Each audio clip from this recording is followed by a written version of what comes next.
I was reborn on the day Xie Jing sent his betrothal gifts. Looking back on those 3 years as husband and wife, I endured his scorn and cold stares.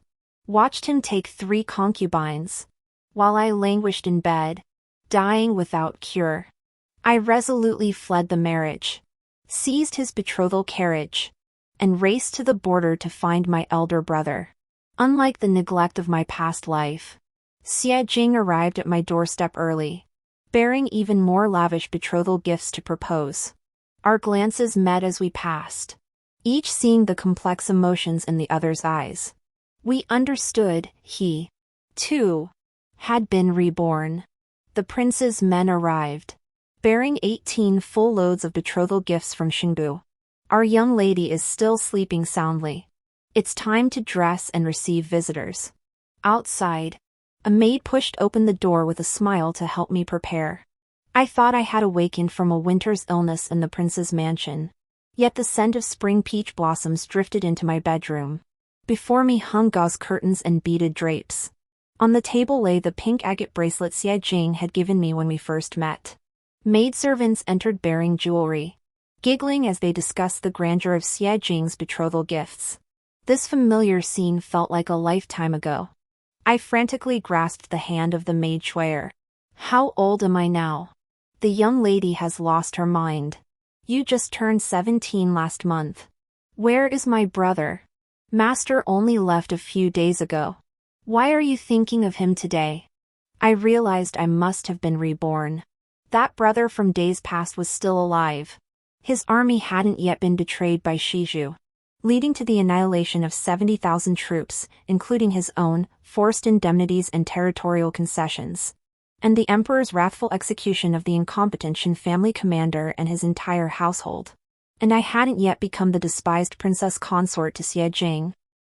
Enduring 3 years of icy formality in the prince's mansion while watching him take concubine after concubine to humiliate me. Everything could change. No need to dress me yet. I need some time alone. Everyone, please leave. I hastily shed my elaborate finery, donned my brother's old clothes, pulled a hooded cape over my head, and slipped out through a side gate while no one was looking. The crowd was too engrossed in the commotion to notice. The horses, freed from their wedding trappings, were drinking from the trough. I chose the one that seemed the most docile. Thief! Thief! The moment I stepped outside, the shouts began. With no time to spare, I raised my whip and fled. How utterly presumptuous! Our prince is a master horseman. I glanced back to find Xie Jing already in pursuit. I dared not relax. Gripping the reins tightly, he chased me to the city outskirts, then suddenly vanished from view. Just as I began to breathe easier, Xie Jing materialized before my horse like a specter. The long sword at his waist had already sliced through my hood, now pressed against my throat. He looked down at me, his gaze immediately catching the agate bracelet on my wrist. A room full of gold and silver treasures. Yet you only stole this? When I lifted my head, the sword in his hand hesitated. Miss Pei? We agreed on the betrothal today. Why did you flee? In that instant, seeing his face, 3 years of memories flooded back. I had once liked Xie Jing. Every noble lady in the capital praised his humility and refinement. His gentle and courteous manner toward women, the most well-mannered prince. Had it not been for the deliberate humiliation on our wedding night, his taunts that without my brother's merit in saving the emperor, my birth and looks alone made me unworthy of him. Had he not, within a year of our marriage, hastily taken 3 concubines, including the daughter of a disgraced minister kept outside the palace. Had it not been for all these humiliations, I likely wouldn't have fled. Seeing my tears suddenly fall, Xie Jing hastily withdrew his sword, handed me a handkerchief, and stammered, "You truly don't wish to marry me? If you won't marry me, then don't, but please, don't cry." Rumors swirled in the capital that Prince Xie Jing was a suitable match. Yet in 3 years of marriage, I never witnessed a trace of his tenderness. He chose to marry me instead of a daughter from a prestigious family to avoid arousing the emperor's suspicion. I refused his handkerchief, wiping my tears with my sleeve before lifting my head. Yes. From the very beginning, I never wanted to marry you.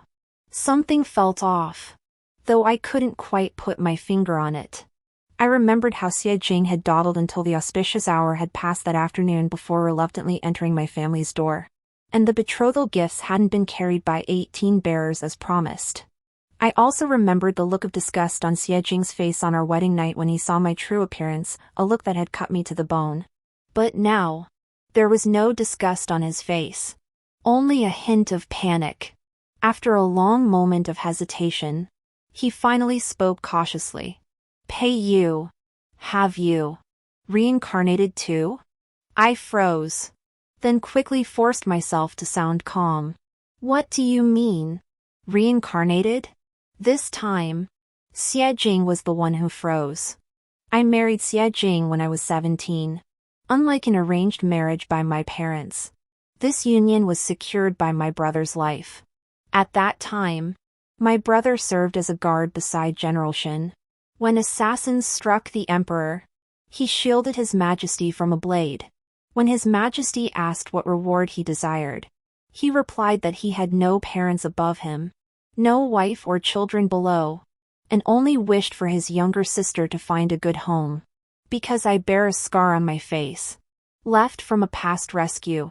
Many matchmakers had seen it and shook their heads, saying a disfigured woman would bring misfortune to her husband and have little fortune herself. My brother told me that Xie Jing had asked the emperor for me, so he must truly like me. I have met Xie Jing when I worked as a kitchen maid at Peach Blossom Pavilion. During the Shaanxi festival, he came out with a group of noble youths. They specifically requested pastries from our pavilion, and the proprietor sent me personally to deliver them. Though I handled them with care, the journey through the countryside was bumpy. By the time I delivered them, the flaky crusts had shattered. The dancing girl accompanying them disdainfully poked at the food box with her hairpin. The already damaged pastries looked even more pitiful. Peach blossom pastries and apricot custard from Peach Blossom Pavilion, their beauty lies in that delicate outer crust. How is anyone supposed to eat these?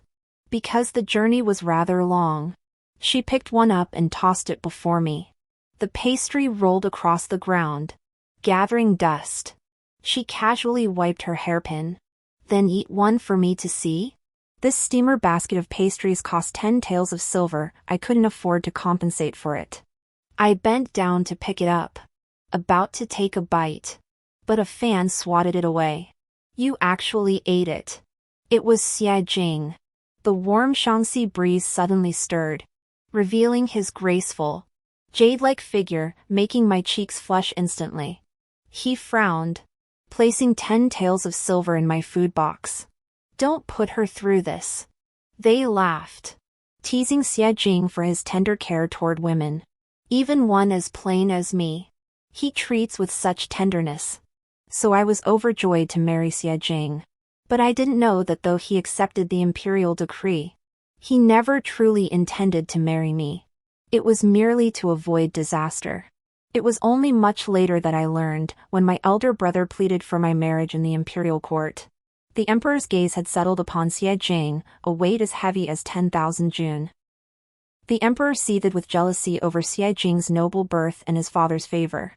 After ascending the throne, Xie Jing concealed his brilliance at every turn, adopting an air of humble obedience. He relinquished military authority, accepted a lesser fiefdom, and even married me. The lofty, dashing prince wed a disfigured tavern cook. Xie Jing's marriage became a laughingstock. On our wedding night, I concealed my features as best I could, layering thick makeup to obscure the scars on my face. My brother once comforted me, saying the scars on my face were barely noticeable now. Yet I still feared Xie Jing would care. On our wedding day, I clutched the handkerchief tightly in my fist. I wanted to tell him that our meeting at the Shaanxi festival felt less like a first encounter and more like reuniting with an old friend, a joy I cherished deeply. Xie Jing kicked open the door, drunk and staggering. He lifted my veil, holding a lamp to examine me. I lowered my head in shame. He saw the scars on my face and showed no mercy. How ugly. I scarcely recall what transpired, only that a beast tore my heart to shreds. Outside, thunderous rain pounded the earth, cold water flooding into my shattered chest. I couldn't understand why Xie Jing had agreed to marry me if he disliked me so. He tossed the wedding veil, freshly washed, onto me. He wouldn't even spend the night with me, retreating instead to his study. I knew my ugliness barred me from charming my husband through adornment like other women. So I learned to be a virtuous wife. He suffered from a cough, so I prepared medicinal soups and broths for him. He neglected household affairs, so I managed the estate's details, hoping to win his affection back. But 6 months later, he took 2 concubines, one of them being Qin Luo Shu, the dancer who had humiliated me that day. Though I loved him, I refused to debase myself. Without a word, I packed my belongings and went to work as a barmaid at the Peach Blossom Pavilion. Enraged, he dragged me back to the manor, demanding why I'd brought shame upon him. The concubines were never taken, but the rift between Xie Jing and me was set in stone. He felt wronged by marrying me, while I believed that had I not wed him, I could have remained a cook, free and unfettered, picking the finest apricots in spring, seeking the clearest springs to brew wine. What followed holds little worth recounting, merely mutual loathing. He spent his days reveling with his concubines, while I waited for the day his sudden stroke would claim him. He loathed my plain looks and dull nature, yet was forced to play the loving husband at court banquets. Then news came that my brother had fallen in battle. I fell gravely ill and passed away that winter at 20. When I awoke, it was today. Xie Jing had sent his betrothal gifts. I don't know what you're talking about, but just the other day, the fortune teller said I must never marry the prince, it would bring me no good end. I picked up my veil, brushing the dust from it. Besides, if I flee the wedding, His Majesty won't blame the prince. I suspect Xie Jing has been reborn. Perhaps something happened after my death that made him realize he must marry me, or treat me better. Could it be the emperor punished him after my death? Even so, it has nothing to do with me. I donned the veil and turned my horse around. Where are you going? This humble maiden, with her willow-like grace, is unworthy of the prince. Filled with shame, I returned to my hometown to tend my late mother's tomb. If I recall correctly, your mother is buried in the south. But that's none of your highness's concern, is it? How is it none of mine? Xie Jing, caught off guard by my words, blurted out instinctively, then realized his slip. Wait until I handle these matters at hand. This marriage cannot simply be annulled. By matters, he likely meant first securing an excuse from the emperor, then formally elevating his beloved concubine Qin Luo Shu to his main wife. As you wish. Once I rescue my brother from the battlefield alive, we siblings will find a quiet corner to settle down. We'll never meddle in your royal family's affairs again. Pei Yu, if you truly have been reborn, I know whom you intend to save, but never even consider revealing the outcome. The earnestness in his eyes seemed genuine. If you attempt to alter it, that person will only meet a more tragic end. I've already witnessed it. I paused for a moment, then raised my writing crop and hurried on. Having lived secluded in the mansion for so long, I only remembered the initial report that my brother's Shin family army had been betrayed by an internal spy, but I never knew who that person was. I couldn't act rashly, nor was it wise to reveal myself to my brother. The best course now was to find a place to settle in the northern frontier, then infiltrate the Shin family army and uncover that traitor. Traveling alone was difficult. I followed a caravan out of the pass, only to unexpectedly encounter a band of roaming bandits. The northern frontier bordered Wuzong, where Wuzong bandits and stragglers often roamed, plundering travelers and merchants. The leader first spoke in Wuzong. Seeing the group frozen in fear, he shouted again. A frail accountant stepped out from the caravan, appearing barely over 20. The horseman waved his steel blade above the young man's head, causing him to immediately kneel on the ground, begging for mercy in Wuzong. He then turned to translate. He says, "Bring out the women and children. Hand over anything of value." No one dared move. The accountant had already removed his hat, pulled out the silver coins inside, and hurriedly offered them up. He says if you hand over your valuables, he won't kill anyone. Sir, there's no need to be so afraid. Our great Zhou nation is mighty, surely they fear us too. Why not speak with them? The man who looked like an innkeeper smiled and stepped forward, about to bow. The leader swung his blade, severing all 10 of his fingers. Ignoring the screams, he pointed the blood-dripping blade at the crowd and demanded in stiff Mandarin, "Money! Women!" Only then did the others react, hastily stripping off their jewelry and gold. The bandit noticed the gold bracelet on the old woman's wrist and coveted it. The trembling woman tried to pull it off for him, but the bandit lost patience. With a swift swing of his blade, he severed her arm. Cries and screams of slaughter shook the heavens as the setting sun bled red. The bandit leader slashed open my hood, revealing the scar across my face. He hesitated briefly before forcing me onto the cart with the others. I dug my fingers into my palms, desperate yet unable to devise a plan. It was then that Xinjing Shuang appeared. Clothed in crimson, he charged forth on horseback, facing 7 enemies alone with the swiftness of a shooting star. His sword blossomed like frost, its silver light blade crashing like a snow-white wave. For the first time, I understood that killing could be this clean. He saved us. The women, still trembling with terror, finally cried out, searching the corpses for their husbands and fathers. I stared straight at him. I recall the imperial edict. The battle against Wuzong's Yuming was lost due to the incompetence and stubbornness of the Shin family's commander, leading to the rout of 70,000 troops. The court was forced to cede territory, pay indemnities, and arrange a political marriage. When Xinjing Shuang and his father, Xin Yi, were executed, I witnessed it. They had endured torture, their bodies as if dragged from a pool of blood. Yet they knelt straight, staring blankly at the sky. The emperor was enraged. General Shin's head was displayed at the city gates, while Xinjing Shuang's was placed in a brocade box and sent by urgent courier to Wuzong as part of the dowry for the peace princess. Though Xinjing Shuang and I had been childhood playmates, such an incompetent commander deserved execution. So when Xinjing Shuang's hand reached out to me, I instinctively pulled mine back from beneath my veil. "This agate bracelet, isn't it yours?" Before I could question further, the bracelet slid effortlessly onto my wrist. "Hey, Brother Pei, come tidy this up." Hearing that name, I whipped my head around, just in time to see my brother and a group of soldiers rushing over. Though only days had passed, my brother looked thinner and darker, suppressing the urge to ask how he was. I lowered my head behind my veil several times to wipe away tears. "Do you have family here too?" Xinjing Shuang suddenly asked me. I didn't want to answer him.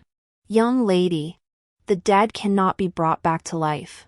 Please try to find peace." Brother spoke up, hesitantly. I nodded.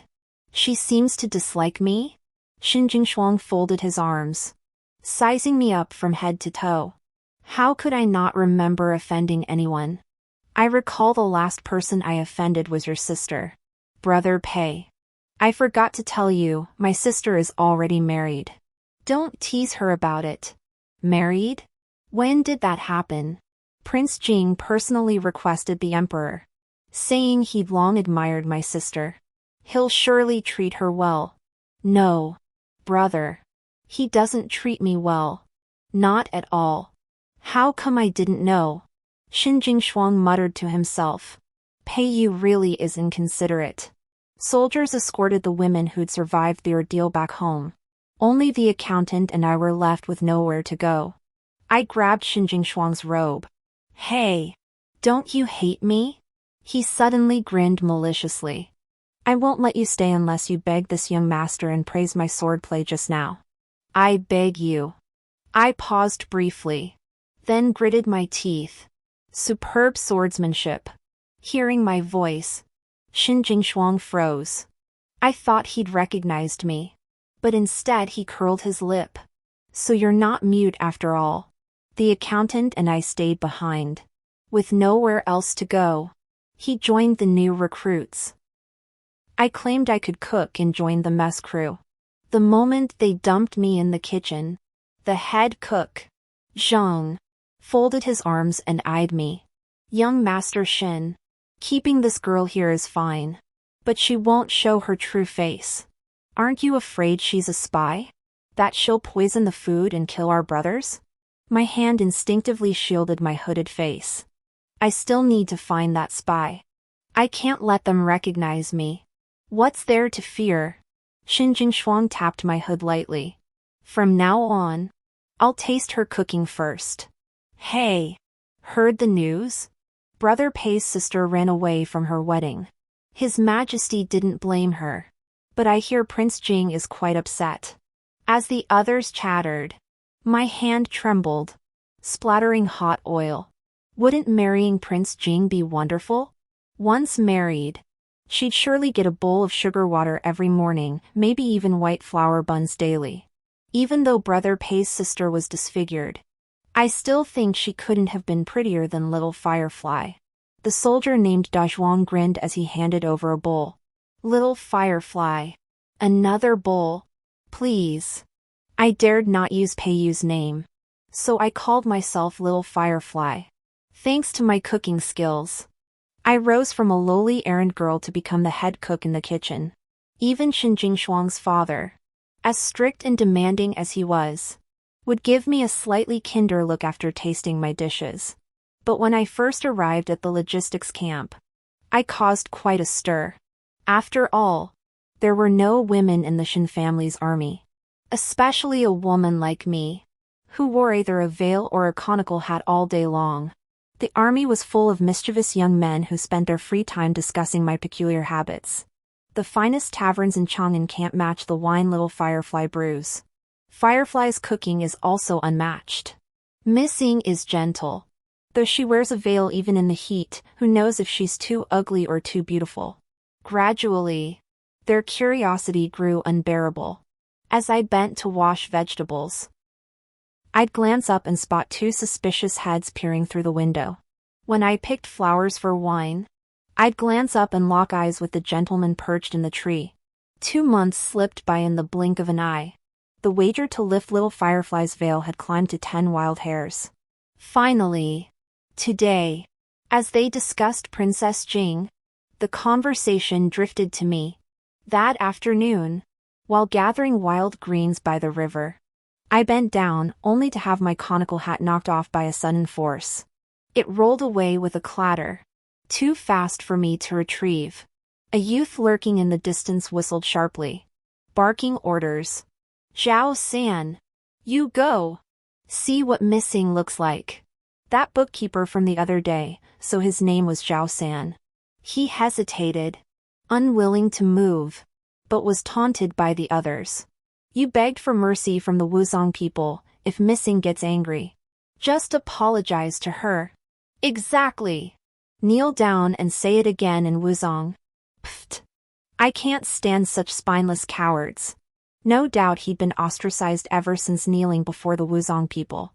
He lowered his head, steeled his resolve, and ran toward me, only to trip on a rock and crash face first into my conical hat. Dead silence fell first, then erupted into laughter like cold water hitting boiling oil. They say his mother was Wuzong, proves they're all lowly scum. So that's why he's such a sycophant. Turns out he has a reason. The stinging humiliation and scornful taunts rang in my ears. Zhao San suddenly froze, face pressed to the ground, and began to sob. No way. He's crying? Ha ha ha. He's actually crying? Seriously? Forget this coward. Let's go check on missing. The soldiers had no time for him and rushed toward me. Leaning against a tree, I had nowhere left to hide. But a strong hand suddenly grabbed me, pulling me backward onto the grass. The scent of fresh blades filled my nostrils. Shoo! It was Xin Jingshuang. He'd been lying here reading, no wonder I hadn't seen him earlier. Xin Jingshuang sat up, turned his head away, and casually placed a military manual over my face. The sunlight was warm. Small flowers swayed on the grass, rustling softly in the breeze. The manual covering my face felt dry and warm, carrying a faint ink scent. I could even see the silver glint of snow on the northern mountains, its brilliance making my eyes sting. Young general. At the sight of Xin Jingshuang, the crowd scattered in a rush. Even Zhao San hurriedly wiped his tears and fled in panic. He picked up the straw hat from the ground and handed it to me. He still didn't look at me. Aren't you going to ask? I hesitated before speaking. Everyone has their worries. As long as they don't harm heaven and earth, it's fine. That night, Zhao San and I were both summoned to Xin Jingshuang's quarters. Don't hold a grudge against them. The Wuzong people have killed many of our brothers and kin. Xin Jingshuang's lecturing tone carried an unexpected maturity. But once you've joined the army, you're brothers in arms. If they continue to ostracize you, military law will deal with them. Just don't let others incite you into doing things you shouldn't. Zhao San kept his head bowed, silent. Today's matter still requires Miss Ying's decision. Xin Jingshuang looked at me. Little Ying, you decide how to punish him. How to punish his entire squad. Zhao San looked at me pleadingly. He appeared a year younger than my own brother. If I punished him and implicated his squad mates, his life back home would surely become unbearable. Then let him go without dinner tonight. I considered it. If he goes hungry alone, I'll see if the others dare to eat. Zhao San stared at me blankly, seemingly unable to believe this was the punishment. Not satisfied? How about no food tomorrow either? Seeing him still frozen, I chuckled. No. Thank you. Missing. Zhao San hurriedly bowed to me. Since Xin Jingshuang hadn't punished them, they'd likely assumed Zhao San had taken all the blame himself, that he hadn't betrayed them. So perhaps Zhao San's days would be a little easier from now on. The wager to lift Miss Ying's veil had escalated from 10 wild rabbits to 20 military strokes. Shoo! The young general declared, anyone who dares tease Miss Ying will be bound and denied food. While two men gnawed chicken legs right by their ears, smacking their lips all the while. The mere thought of such inhumane punishment sent a shiver down everyone's spine. I couldn't help but chuckle. Only Xin Jingshuang could dream up such a vicious scheme. That night, as Xin Jingshuang walked me back to my lodgings, he handed me a whistle carved from goose bone. Is this a dog whistle? A goose whistle. It's a goose whistle. My purple colt can hear it. The jet-black foal beside him snorted proudly. I can hear it too. Suspecting he'd guessed my identity, I tentatively asked. Aren't you going to ask? Do you want to tell me? Xin Jingshuang, I know you're a prodigy in martial arts. But never underestimate your foe. Overconfidence only harms others and yourself. And in every battle, be wary of traitors betraying us, trust no one lightly. I couldn't tell him that his arrogance and his father's stubbornness had cost everyone their lives. All I knew of that battle was that natural disasters had severed our supply lines. Traitors had betrayed us. And our commander had underestimated the enemy. The thought that I couldn't even find my brother's remains made tears well up again. Seeing my reddened eyes, Xin Jingshuang suddenly panicked. I know.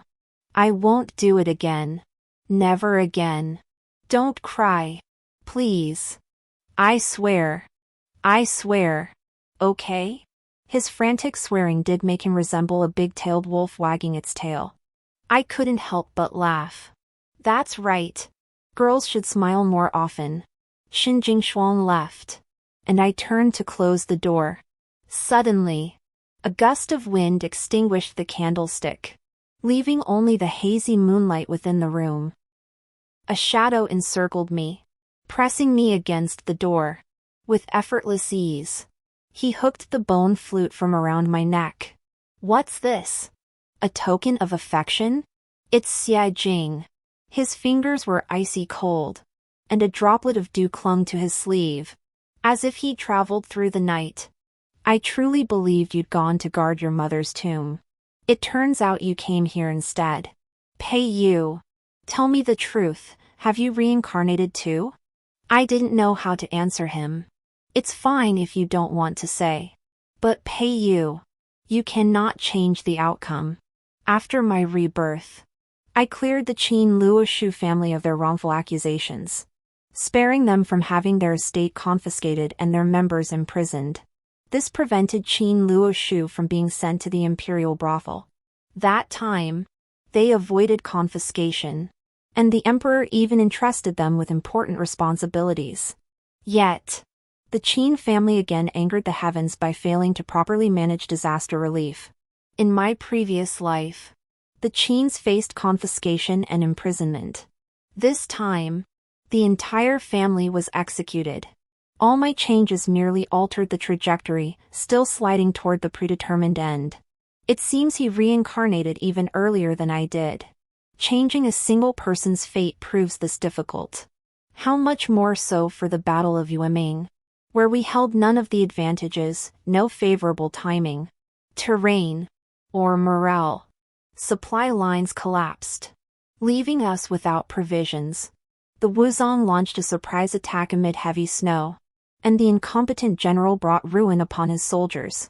Pei Yu, you must understand, this defeat was predestined, beyond human alteration. Their deaths were inevitable.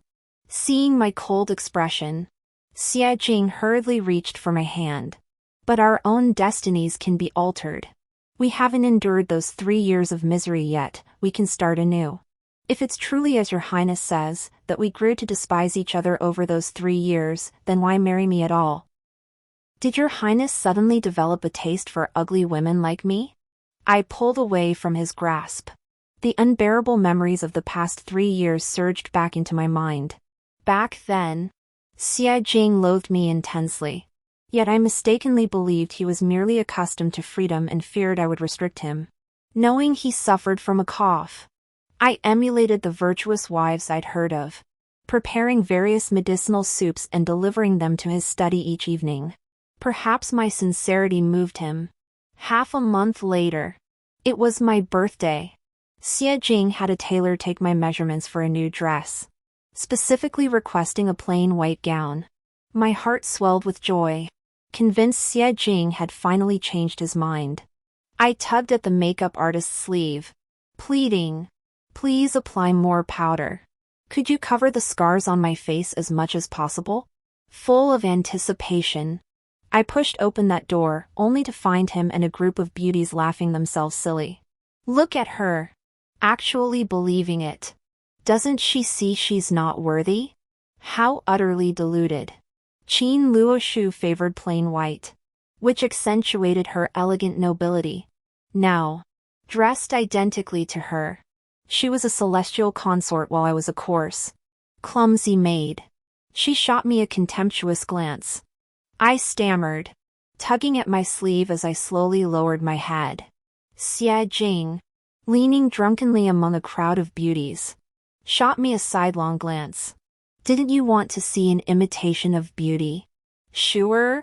That moment, I understood, no matter how hard I tried, Xia Jing would never care for me. The next day, I left the Jing prince's mansion and returned to the Peach Blossom Pavilion. Back to my old job serving wine. Xia Jing dragged me back with a dark expression. Yet to the outside world he smiled and said, "My wife has had her fun. Will you grant your husband a way out?" Everyone chuckled, saying Prince Jing was always gentle and easygoing. And sure enough, after marriage, he became a henpecked husband. In the carriage, Xie Jing lowered the curtain and raised his hand to slap me across the face. He easily seized my throat. His tone icy. Marrying you was my imperial brother's wish. Not mine. But if you disgrace me, making it seem I mistreat my first wife and tarnish my brother's reputation, then you'd better watch your brother's life. As the weather grew colder, my feelings for Xie Jing grew colder too. I made several warm garments for my brother heading to war. Hearing the northern frontier was bitterly cold, I reinforced the stitching layer upon layer. Brother, come home when the war ends. I miss you terribly. As I pondered this, 2 tears suddenly fell, staining the ink. I frantically wiped them away, but more tears streamed down, rendering the family letter unreadable. The prince treats me well. Brother, do not worry. I pray for your safety.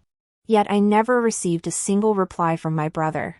Only after his sacrifice did I learn he never received the parcels I sent. And all his letters were intercepted. I confronted Xie Jing, demanding why he did this. I simply find your sibling affection revolting. Later, kneeling in the snow, I begged him to erect a symbolic grave for my brother. He refused without hesitation. Eventually, Xie Jing and I lost all connection. I shut myself in my room day after day, refusing food and drink. When my illness grew severe, he declared treatment unnecessary. For if I died, he could remarry. Recalling 3 years of grievances, I held back tears and asked, "Since our past was so bitter, why did your highness choose me? Where were you that winter solstice night 7 years ago? Who did you save to bear that scar on your face? That day I rescued a youth, but an assassin's dagger slashed my face. Was that person Xie Jing? It was me. I always believed Qin Luoshu saved me. But after my rebirth, I saw that girl's face clearly. You saved me. And so? So I should sigh at fate's cruelty, weep bitterly, and reconcile with you? How laughable." I withdrew my hand. But he noticed the agate bracelet on my wrist. "If you feel nothing for me, why still wear the agate bracelet I gave you? Even if we started over, I wouldn't neglect you. My dowry would be everything I possess." Xie Jing, I refuse to dwell on your talk of rebirth and grudges. You are a prince of the great Zhou. On the battlefield, it's not just soldiers, it's the people of your Xie clan. Whether your claim that the outcome is unchangeable is true or false, I must try my utmost. Shopkeeper, how much would this bracelet fetch? I brought it along thinking it might come in handy to sell off bead by bead for travel expenses. The Battle of Yueming, a half-month siege, with ammunition and provisions exhausted. 10,000 share of grain, not counting fodder for war horses, barely enough to feed 100,000 troops for 3 days. We must prepare provisions for half a month. Yet transporting grain 1,000 li. Scarcely 1 in 10 survives. I calculated even selling all my jewelry wouldn't cover such a sum. Yesterday, Xie Jing reminded me the betrothal gifts he left at my home likely remain untouched. But touching his gifts now, I fear I'll never repay him. I can't afford to think about that now. I wrote home, instructing the steward to convert the betrothal gifts and my brother's saved dowry into silver. I also sought out merchants in Yanqing, North Frontier, who brewed liquor and made sauces, renting their vacant storehouses and cellars. I'm not skilled at accounting, nor do I know if the grain merchants took advantage of me. General Shin, I need to borrow someone. I borrowed Zhao San. He was a walking ledger. Back when he traveled the northern frontier with his merchant boss, he knew every price like the back of his hand. Unlike those rough soldiers, he was fastidiously clean. He'd scrub the kitchen and accounts room spotless, then stick wildflowers he'd picked at the mountain's base into the desk in the accounts room. If it weren't for you, I'd be getting ripped off and still counting their money. When I praised him, Zhao San just gave a shy smile. Besides increasing revenue, We must also cut expenses. With the war not yet raging and provisions plentiful now. If we start saving now, we should manage. But with so much grain, we must also consider storage and transport. Grain can be preserved as roasted rice or flatbreads. For ease of marching, vinegar and salt can be soaked into coarse cloth. Besides curing meat, Zhao San taught me to make dried jerky and cheese like the Wuzong people. I thought you were just good with numbers. My mother taught me. She was once a slave to Wuzong nobles. She and Missing are alike, both excellent cooks. As soon as Zhao San finished speaking, he suddenly realized he'd said the wrong thing and hurriedly apologized. I didn't mean to imply Missing was a Tibetan slave. It just occurred to me that others say Zhao San's mother was Tibetan.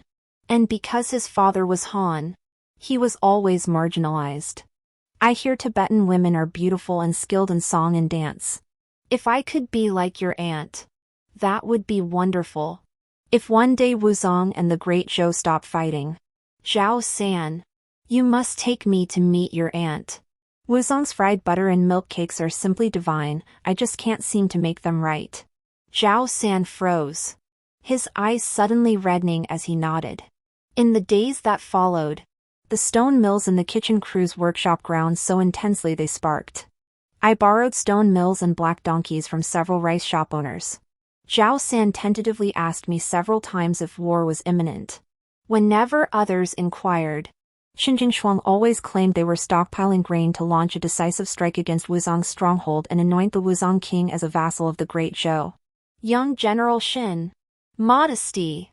The Wuzong are no easy foes. Don't underestimate them. I lifted my head from the grain pile and glared at him. Yes. Yes. Yes. Xinjing Shuang nodded hastily. I never knew what capacity Xie Jing used to remain in the army. Others didn't recognize him as Prince Jing, merely assuming he was a newly arrived military strategist. One afternoon, exhausted, I fell asleep with my head on the ledger. In my drowsy haze, I dreamt of Xinjing Shuang, that once spirited young general, now shackled in heavy wooden stocks, walked toward the execution ground like a blood-soaked corpse. Nearing his end, he ignored the curses hurled at him, lifting his head in a daze to glance northward. Refusing to kneel in death, the executioner kicked his knees several times. He stood firm, opened his mouth, and spoke. But the roar of curses drowned out his words. The executioner raised his blade, the sight pierced my eyes. Xinjing Shuang. I jolted upright, frantically scanning the room. Xie Jing sat beside me, his face dark. Xinjing Shuang, flushed, avoided my gaze. Zhao San kept his head down, counting on his abacus, pretending not to hear. It was Xinjing Shuang who broke the silence, hastily shoving the bag of kittens into my hands as if they were scalding. Cats. Cats. The cats you wanted. What's wrong with Xinjing Shuang? Missing. You've been asleep for less than half an hour. Yet you called out young General Shen's name 9 times. And young General Shen's face grew redder each time. Zhao San kindly reminded me.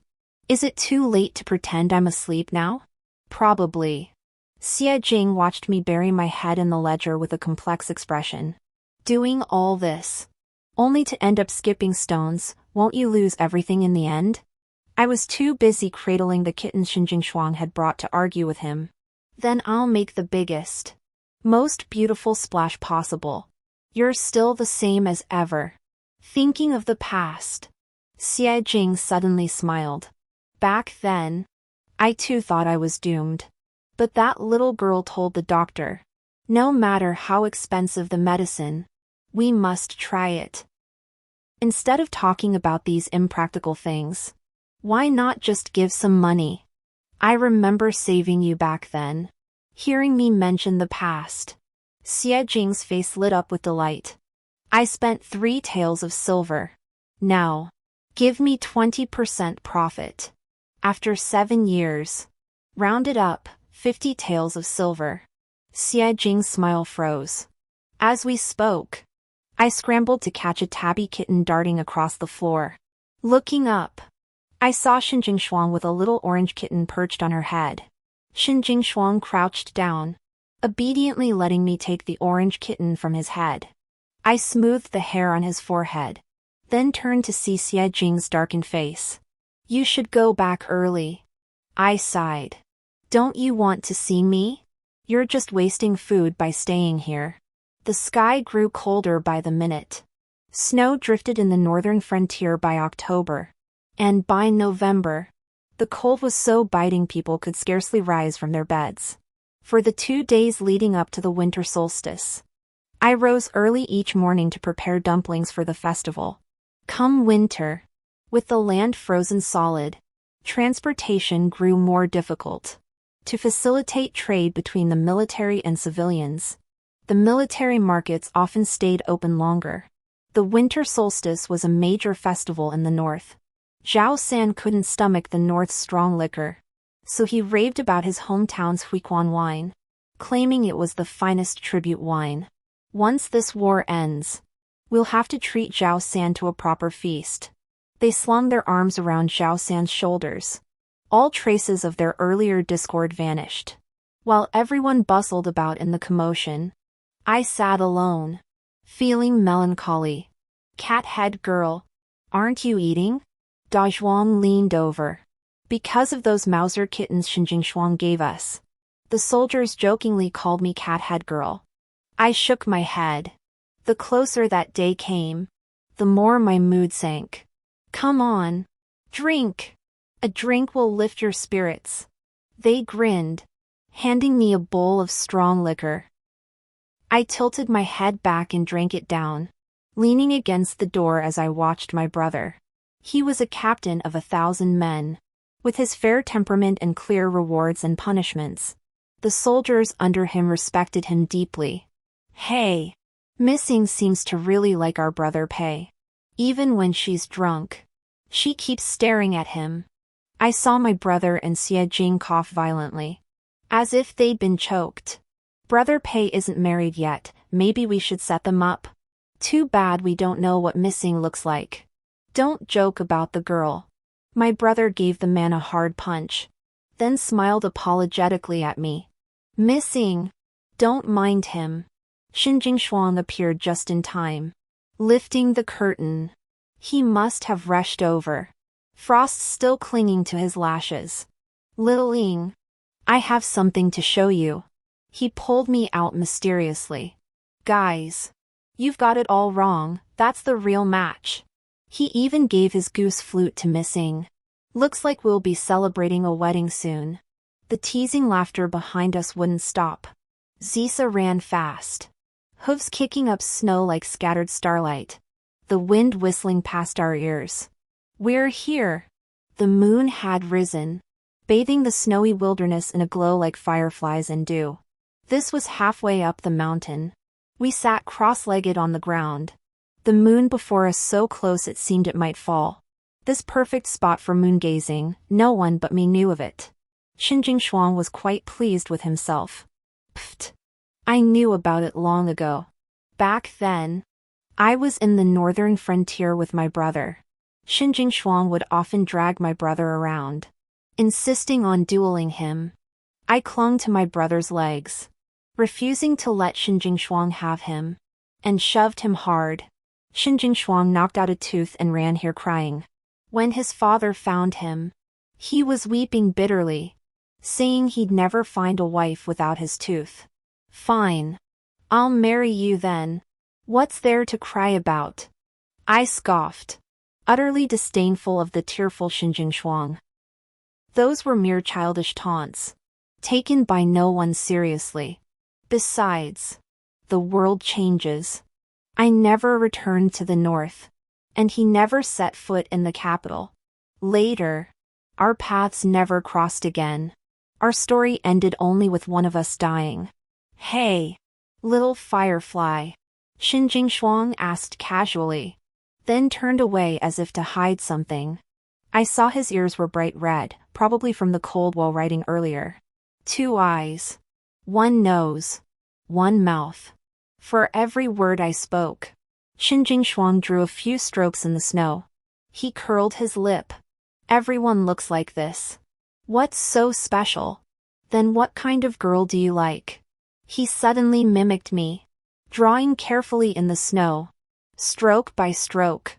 Also 2 eyes. 1 nose. 1 mouth. You're just going through the motions too. We fell silent, staring at the 2 scribbled figures. I bought this at the military market. It's for you. It was an exquisitely crafted face veil, the kind Tibetan girls wear when they marry. Gold threads were inlaid with scattered emeralds. And when it trembled, it carried 1,000 points of starlight. This one's cooler to wear than that one. Xinjing Shuang scratched his head. He probably didn't know I didn't wear the veil because I liked it. Seeing my silence, Xinjing Shuang grew awkward. He hesitated. If you don't like it, pretend you never saw it. I'll get something else. For some reason, I suddenly recalled Xie Jing's disgust at the scar on my face. And that ill-fitting, pale white dress he'd forced me to wear. This gold ornament was exquisitely crafted. What 17-year-old girl wouldn't love to adorn herself? I suspect Xinjing Shuang already knows I'm Peiyu.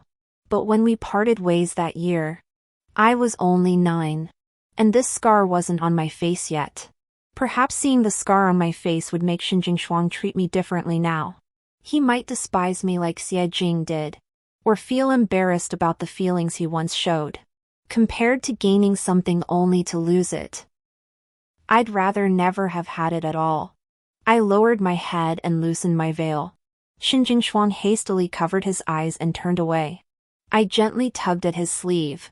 He turned back in surprise. Yet his face broke into a radiant smile. I knew it was you. Peiyu. Worried he hadn't seen the scar on my face, I pointed it out to him. He paused, then looked down at the painting again. After a moment's thought, he drew a line across the little figure's face. A single, horizontal stroke, just like the scar that ran across my own face. He looked at me intently, without a trace of his usual teasing, and said with a smile, Peiyu, this is the girl I like. I froze, unable to meet his gaze. Fortunately, Xie Jing arrived just then. He reined in his horse, his face dark as he glared at Xinjing Shuang. Then, smiling, he held out his hand to me. Yuer, come back with me. I instinctively took a step back. She doesn't want to go with you. Xinjing Shuang stepped forward, shielding me. Seeing my reaction, Xie Jing noticed the graffiti on the ground. Suddenly remembering something, he flashed a determined smile. Young General Shen probably doesn't know, back then. She clung to my heels, begging for a single glance. She cried while competing for favor with those concubines. She was no longer a virgin, and she learned how to please me in bed. How she groveled, shamelessly begging for my favor. Don't you want to know any of this? My face froze as I looked at Xinjing Shuang. Xinjing Shuang stared at him in disbelief. Does Prince Jing also think loving you is something shameful? The first person I ever said I'd marry was you. The first moon I ever gazed upon in the north was yours. The first snow drawing I ever made was for you. Life is so vast, filled with so many firsts. Could it be that beyond those bedtime matters, Prince Jing has nothing left to boast about? Xie Jing froze. I hope Prince Jing understands, love is about restraining oneself, not demanding from others. Peiyu. Let's go, a heavy snow is coming. Xinjing Shuang whistled triumphantly, and Saw wisely came running. He reached out his hand to me, firmly lifting me onto the horse's back. Xie Jing stood motionless amidst the swirling snow, not even brushing the snow from his shoulder. What was he thinking? I didn't know, nor did I want to know. Zisa galloped swiftly, brushing past him. The blizzard raged so fiercely that turning back would send snow stinging into my eyes, bitterly cold and painful. So I didn't look back. Never look back. The war drew nearer day by day. First came news of collapsed supply lines. But thankfully provisions were stockpiled, preventing panic among the troops. Rations actually increased beyond the usual, even offering meat soup. I could sense the soldiers looking at me with a hint of reverence. Cat-headed maiden truly sees through everything. I thought little Firefly was going to be a profiteer. I deserved to die. Then came an urgent imperial edict from His Majesty. A secret decree for peace talks with Wuzong, arriving in the north along with the negotiating delegation. I recall the negotiations failed, and hostilities resumed the very next day. Everything proceeded along its predetermined course with orderly precision, easing my mind somewhat. That night, however, Xie Jing insisted on taking me away. Xie Jing, we've lived out an entire lifetime as husband and wife, grown weary of each other's company, isn't that enough? In my past life, I was grateful you rescued me from peril, just as you were grateful I once saved you. We are even now. Wasn't this fate itself? I know the scar on your face came from saving me. How could I ever despise you for that? But if it's only gratitude, over time, the scar on my face won't move you either. You'll only see it as a debt I'm cashing in. Are you still holding a grudge over those 3 years? He still doesn't understand. He doesn't grasp that when someone lives again, they don't have to cling to love. I've stockpiled ample provisions and warned Xinjing Shuang to be vigilant in this campaign. We will prevail. Yet Xie Jing merely looked at me with pity. He will die. Your efforts are futile. If you refuse to leave with me tonight, when Wuzong slaughters the city, you will perish here. Then I shall die here. You cannot alter Qin Luoshu's fate. But that doesn't mean I cannot. I pushed his hand away. Xie Jing, just because you can't do it doesn't mean I can't. Then what if the Battle of Yueming wasn't about betrayal or incompetent commanders? What if the Wuzong demanded the heads of Xinjingshu and his son? What if His Majesty himself ordered his death? I stared at him in shock. The edict the envoy delivered wasn't for peace talks, it was the northern border defense map. The emperor was willing to trade the lives of Shin family father and son for Wuzong's promise to refrain from invading Great Zhou for 10 years. Pay you. No matter how much grain and supplies you stockpile, you can withstand Wuzong's siege. But can you withstand trumped-up charges? Does the emperor not understand the logic of sieging 5 cities today? 10 tomorrow? Without General Shin, the Great Zhou will be like a dog with its spine broken, devoured by wolves sooner or later. Does the emperor care nothing for the lives of the northern border's people? For the lives of these soldiers? A mere northern border, how does it compare to the imperial throne? Xie Jing handed me the identification token. Xinjing Shuang must have guessed as much, otherwise he wouldn't have left Ziso with you. He was certain to die, whether on the battlefield or the execution ground. Yet when we return to the capital, all this will be as if it never happened. We can still. Amidst our argument, we suddenly spotted a shadowy figure lurking outside the door, listening for who knows how long. I flung the door open. Before I could pursue, the figure had vanished. Who was he? How much had he heard? I snatched my cloak, fastened it, and rushed out to summon Zisa. What are you doing? Tell Xinjing Shuang to intercept the envoy and that imperial edict. Xie Jing seized my wrist. Daring to withhold an imperial edict is treason. I looked up into his eyes, enunciating each word. Then I alone will bear the crime of treason. I'll trade my single life for the lives of soldiers and common folk. But when I reached the stables and the accounts room, I discovered both Yan Di and Zisa's steed were gone. Xinjing Shuang arrived, informing me that Zhao San and the imperial edict were also gone. The guard said they saw Zisa Ju and Zhao San pass through during the night and let them go. What was Zhao San planning to do? Pay you. This is the price you pay for altering the outcome. Without the envoy, having Zhao San instead made no difference. Anyone could have delivered that edict. He must have overheard our conversation. At least in wartime, envoys aren't executed. By posing as a spy, He saved his own life, perhaps even earned rewards. Clever indeed.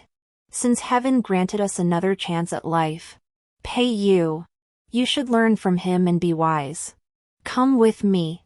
Xie Jing extended his hand. I stood frozen. My mind reeling. Tears suddenly spilling down my face. Could it truly be as Xie Jing said? Was everything in vain? Natural disasters. Spies. Everything unfolded as inevitably as in my past life, making my recent efforts seem utterly ridiculous. Yue, why are you crying? Sniffling. I poured out everything from my past life, sobbing so hard I could barely breathe. Suddenly, I was pulled into a warm embrace. I looked up, it was brother. He gently stroked the back of my head. Stop crying. I'm here. He shouldn't have said that. His words only made me weep harder. Brother, you'll die. If only everyone could escape. Just as I suspected, it was Yue. Brother smiled knowingly. A warrior doesn't die on the battlefield to live a life of cowardice. Yue ran from her wedding, what a disgrace to her brother. He bent down, wiping away my tears. If Yue doesn't want to marry, then she won't. So this past year, Yue had stockpiled all this grain for us. Yue is truly remarkable. Looking at brother's face, I realized I wasn't afraid of death, I only feared being separated from him. The defeat was due to the commander's incompetence? Me? Incompetent? Xin Jingshuang leaned against his spear, raising an eyebrow. This general shall see just how much life. Young general, you were not the commander. Brother promptly punctured Xin Jingshuang's delusional moment. I let out a soft chuckle. Seeing my calm demeanor, both brother and Xin Jingshuang turned to look at Xie Jing. A spear and a sword drew from their scabbards in an instant, pointing straight at Xie Jing's throat. Brother and Xin Jingshuang, their faces darkening, spoke in unison. Get out! But time was running out. Wuzong had obtained the defense maps and already held a 70% advantage. Tonight we strike first, strike while the iron is hot. With fierce winds howling, Xin Jingshuang prepared 5 light cavalry squads to catch them off guard. Xin Jingshuang was leaving. He seemed to have matured overnight, shedding his usual playful demeanor entirely. I stood beneath the sentry post to see him off. He seemed to want to say something, hesitating several times before leaning down from his horse. He looked at me earnestly. I feared you'd grieve if I didn't return. So I considered lying, telling you I deceived you that day. That I didn't care for you at all. But after much thought, I simply couldn't deceive my own heart. Pei you. I care deeply for you. I lifted my head, studying him by the firelight. This was the first time I truly looked at him. He was strikingly handsome, with sharp brows and starry eyes. His high ponytail carried a touch of youthful vigor. The northern winds and snows had honed his features to a sharp edge. Yet his lashes were dark and long.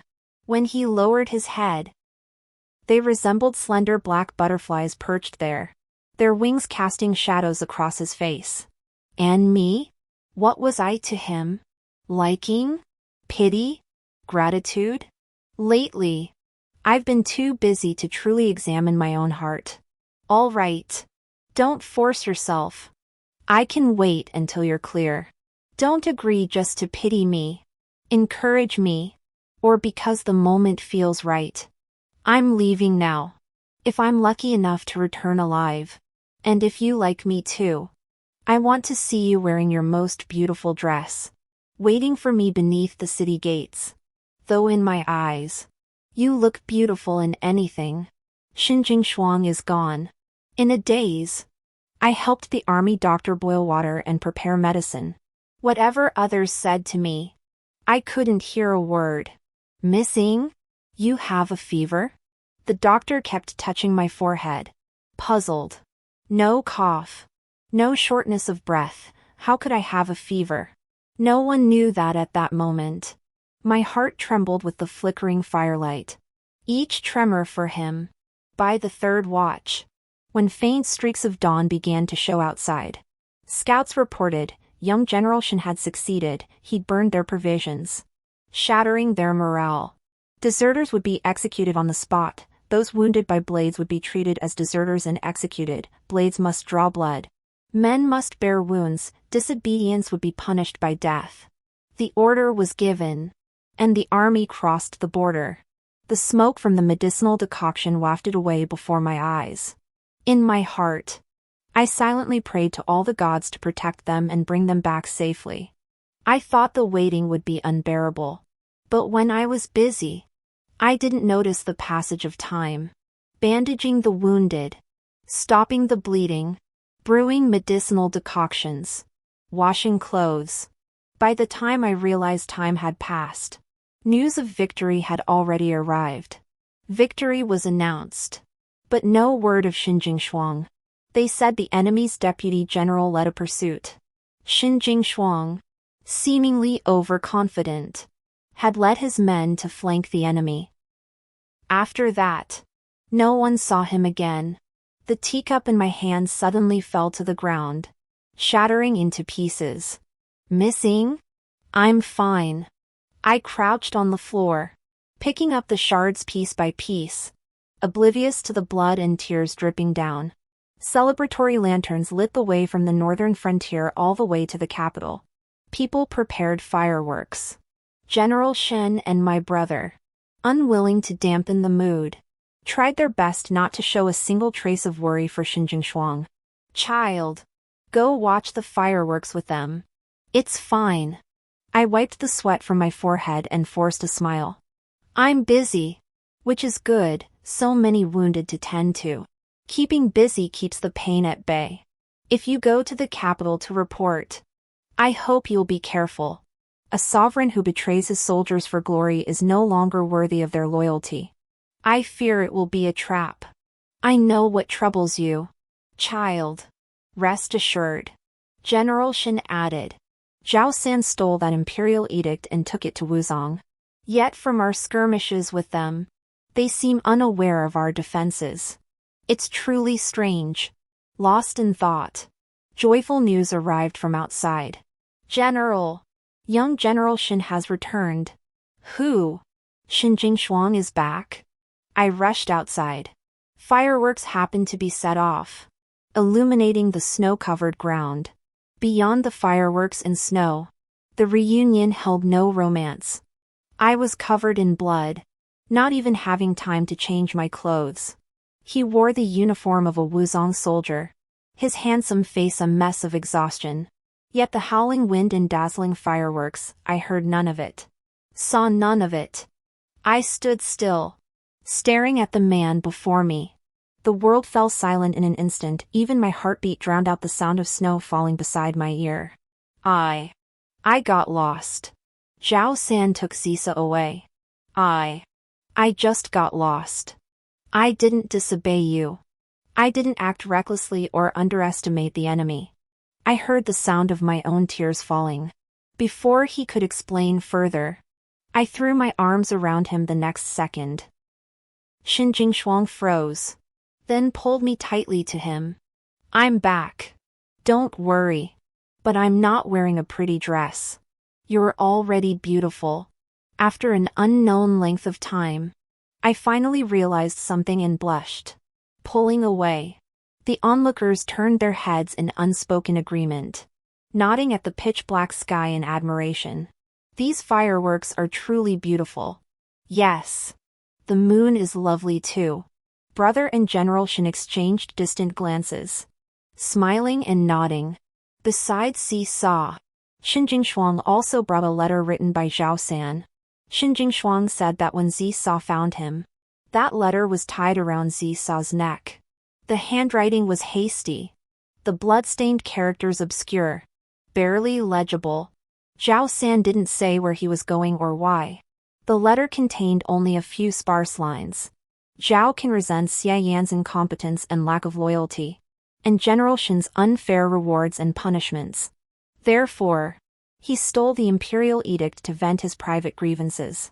Signed, Zhao Can. 2 more lines were left blank. Except for the 3 taels owed by manager Zhou. All other debts have been settled. If I return, I will definitely treat missing to a drink of my hometown's Huiquan wine. But the signature read Zhao San. His name was Zhao Can, not Zhao San. That day, he overheard my argument with Xie Jing and realized the imperial edict held the key to success or failure. He stole the goose whistle and the edict from the account's office. Then rode Zisa toward the Wuzong camp. With a blood-stained letter, he absolved everyone else of the crime of stealing the imperial edict. Yuzong spies reported that Zhao Can, under the guise of presenting the edict, drew a dagger and wounded their deputy commander. By the time he was subdued, the imperial decree bearing the defense map lay drenched in blood, its text utterly illegible. The Yuzong believed the great Zhou emperor had feigned surrender, pretending to negotiate while sacrificing his soldiers, yet maintaining unwavering unity. After all, the people of the Central Plains were notorious for their cunning. The Wuzong bound Zhao Can and subjected him to every form of torture. Yet he never uttered a single word. As his last breath left him, he spoke only one phrase in the Wuzong language, "Mama." Until his dying breath, Zhao Can never betrayed us. With the war settled, the Shin family returned to the capital to report. My brother brought me back with him, intending to sell the family estate in the capital and never return. I had been pondering how to return Xie Jing's betrothal gift. But Xinjing Shuang assured me not to worry, he would settle the account. Yet Xie Jing refused the money, returning it and stating the gift had been sent back by the same route. He wondered why the young General Shin had sent him such a large sum of silver for no apparent reason. Reflecting on the sequence of events, it became clear this wasn't Xie Jing suddenly feeling virtuous. The emperor would only need to investigate slightly to discover this money was Xie Jing's betrothal gift. How had Xie Jing's money ended up in the army's hands? The emperor would find it hard not to be suspicious. Rather than inviting disaster upon himself, it was better to have those 18 empty boxes ceremoniously carried back. Just as both the emperor and the Shin family pretended ignorance about what that imperial edict actually contained, maintaining appearances of benevolent ruler and dutiful subject. When rewards were distributed for meritorious service, Xinjing Shuang asked for nothing, only that Wuzong properly prepare Zhao Can's body for return. All knew he wished to bring Zhao San back to his homeland for a proper burial. Xinjing Shuang took a sip of wine. His gaze fixed meaningfully on the emperor as he declared, traitors deserve to have their corpses beheaded and displayed at the city gates, their stench of infamy lingering for eternity. The emperor choked on his wine, coughing awkwardly twice. With all matters settled, the Lantern Festival arrived. The capital bustled with festive lights, silver trees and golden flowers. Lanterns illuminating half the sky. All dressed in their finest, men adorned with floral pins and jade or powdered faces, their subtle perfumes wafting through the air. Women swayed in fragrant breezes, vying for beauty with dazzling finery, stunning mothwing crowns or jade-adorned steps studded with golden pearls. The lanterns illuminated a bustling scene of peaceful prosperity. This time, we've thoroughly angered Wuzong. The emperor dares not touch us now. Father has already petitioned for the Shin family to guard the northern frontier for generations. I'm not serving that dog emperor or the Xie family, I'm doing it for the people beyond the northern frontier. Xinjing Shuang pondered for a moment before cautiously asking me, have you thought this through? I heard from Brother Pei that you won't be returning to the capital either. I nodded, but my mind drifted back to what Xie Jing had said that day on the cliff. I married him in this life, then reincarnated after 3 years of marriage. Counting my past life, this is my second marriage. And what Xie Jing said, my attempts to win his favor were genuine. I stood still, quietly observing Xinjing Shuang. Truthfully, I was afraid too. Afraid he'd taken Xie Jing's words to heart. Afraid he'd think me frivolous and loose. Afraid he'd harbor resentment. Did he treat you well? Not well. I thought about it. So you could reconsider. In case you regret it. I do regret it, regret not giving him a good thrashing that day. I froze. wanting to explain more. But Xinjingshuang didn't seem to mind. He hurriedly pulled me to see what he'd prepared. It was a trip to the capital's finest tailor. Jade Robe Pavilion. The beautician beamed as she dressed me in a white silk jacket and moonlight-hued skirt. Lamplight danced across the fabric, radiant as lunar glow. After applying powder and makeup, she hesitated over the jewelry. Suddenly, I remembered the emerald necklace Xinjingshuang had given me. "Is this an ornament from Wuzong?" the seamstress asked. When the Wuzong holy maiden visited the capital, we only glimpsed it from afar. Such exquisite craftsmanship. The seamstresses passed the necklace among themselves, murmuring in admiration.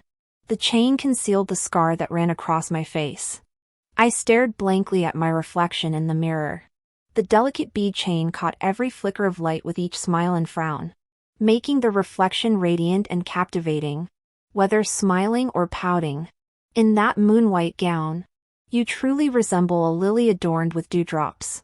With the lantern festival lighting up the streets, many unmarried young men are admiring the ladies. Your little husband might just regret this soon. Hurry along, young lady. Your husband's waiting impatiently. The women giggled as they pushed me out. Outside, Xinjingshuang held malt cakes and sugar figurines, a rabbit lantern dangling from his wrist. I tapped his shoulder. He turned and froze. "Do you like it?" He stared at me blankly, silent for a long while, his face flushing first before he nodded. The lanterns along the way were exquisitely dazzling, yet Xinjingshuang seemed distracted. I turned back with a smile, only to suddenly catch his gaze.